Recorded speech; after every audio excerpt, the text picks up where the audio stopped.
losing a pet hurts so much. I remember the first time I heard the word died. I was very young, 3, maybe 4. My brother was crying. That alone felt unusual in our house.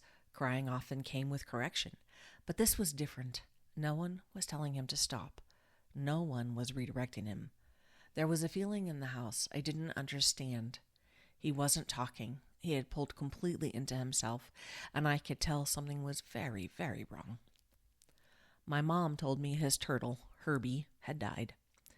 She said my dad had buried him in the yard. I didn't fully understand what that meant, but I understood that something had changed, and that whatever my brother was feeling, I couldn't fix it. Losing a pet can feel deeper than people expect. Not just sad, but disorienting, a kind of weight that doesn't always make sense at first.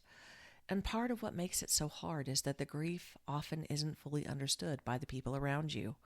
It's easy for others to minimize it, even unintentionally, to say things like, they were just a pet, or you can always get another one. But if you've experienced it, you know that's not what it feels like. It feels like losing a presence in your life that was constant. It's not just a pet. Over time, I came to understand something I didn't have words for as a child.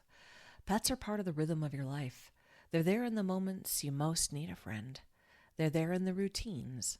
They're there without needing anything from you except your presence. They greet you. They sit with you.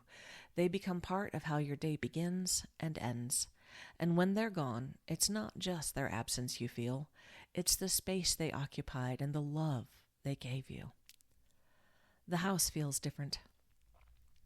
When I lost my own dog later in life, I understood something I couldn't grasp as a child.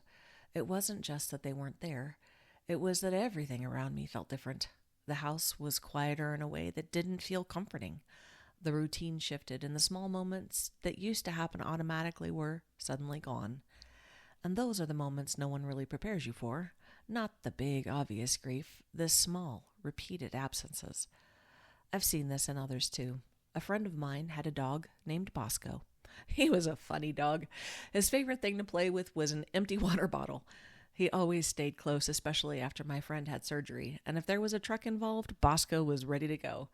But more than anything, Bosco was his dog. When Bosco died, it hit him hard. For months, he couldn't bring himself to pick up Bosco's dishes. He didn't wash his favorite blanket. He just left things as they were.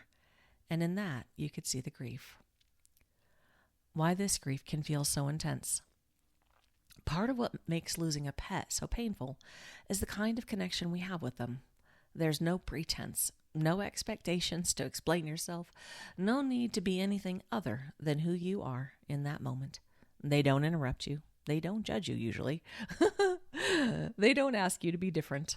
They're just there with a kind of acceptance that doesn't ask you to be anything other than who you are. And when that kind of presence is gone, the loss can feel more immediate than people expect. When you want to feel better, but can't. I remember even as a child wanting to help my brother feel better. I didn't know how, but I felt the pull to do something. I remember bringing him things, trying to make him feel better, and it didn't work. That instinct doesn't really go away. As adults, we often want to move through grief quickly, to find a way to feel better, to return to normal, to make sense of it.